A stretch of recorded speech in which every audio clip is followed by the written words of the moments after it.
Welcome back, everybody. In this video, our focus is going to be lesson number 33.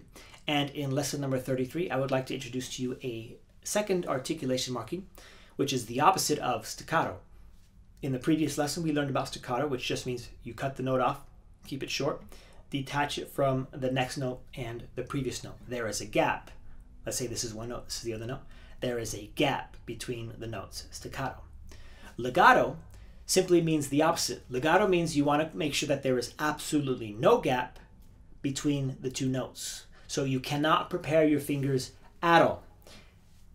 And you may not have realized this. You may not have realized this, but we have a tendency to prepare our fingers ever so slightly before we actually play the string. It's just a way for us to ensure that we play the string, right?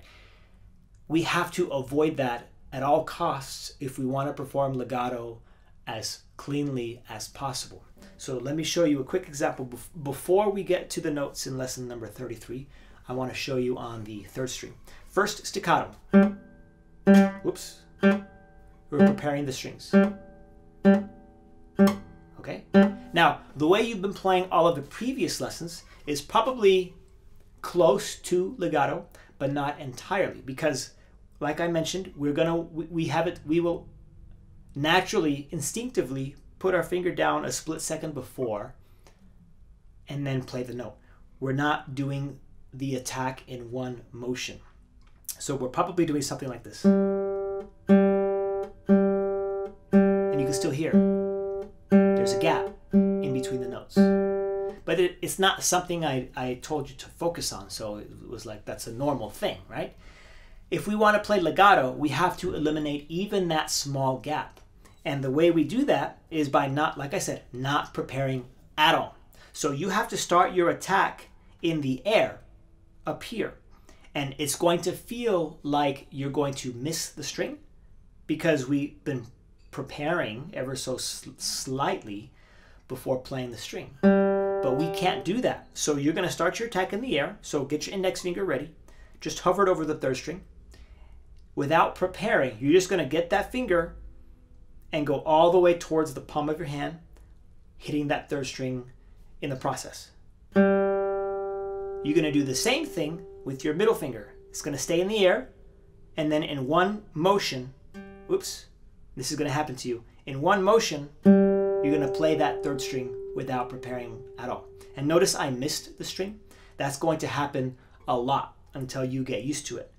But that is the most certain way that the legato will be that it will be legato when you play. We'll do this one more time. Our index finger is just above the third string. You can put your thumb wherever you want, doesn't matter. Your index finger is not resting on the third string. It's not preparing, it's in the air. And then in one motion, plays the third string.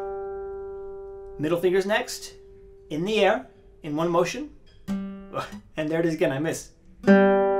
Third string. And again, index finger, middle finger, index. Oops.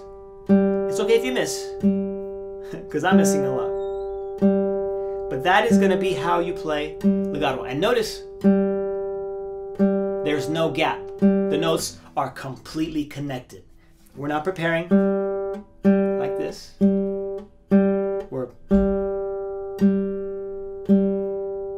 playing legato, and that's how you achieve that legato sound. And I would like you to practice that first. It's going to take a while to get used to it. Like I said, you're going to miss a lot. But let's do lesson number 33 together, and we're going to play it legato instead of staccato, which is what we did in lesson number 32. All right, here we go. Lesson number 33. 1, 2, 3, 4, and E.